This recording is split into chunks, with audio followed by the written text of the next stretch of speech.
Luffy est globalement invincible, c'est bon, ça on a compris, mais peut-être pas tant que ça. Peut-être qu'Oda garde encore une petite carte dans sa manche pour permettre à Luffy de redevenir une merde et de se faire éclater la gueule par quelqu'un. Barbe Noire. Moi dans mon esprit, j'ai bien assimilé depuis un moment que Luffy, quand je l'ai vu faire de la corde à sauter avec Kaido, les antagonistes en face, ça allait être compliqué. Quand on a vu ce qui s'est passé sur Egghead, sans même aller trop loin, pour les spoils au cas où éventuels, ben on peut se dire, Luffy, c'est compliqué ce qui se passe. Et là, sur Elbaf, on peut se dire qu'il y a peut-être Imu qui va venir taper Luffy pour le calmer.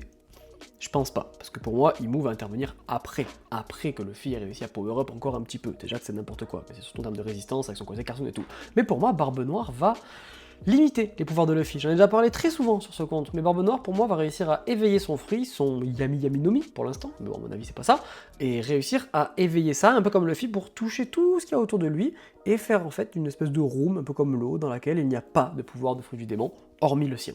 Même son Gura Gura no Mi, peut-être. On sait pas, peut-être qu'il sera pas touché par le truc. Pour que Luffy se retrouve juste avec lui, ses pieds et son haki, ce qui est déjà très bien. Mais on sait que Luffy a quand même basé tout son style de combat sur son haki. Quand il était contre Kaido, il avait son haki.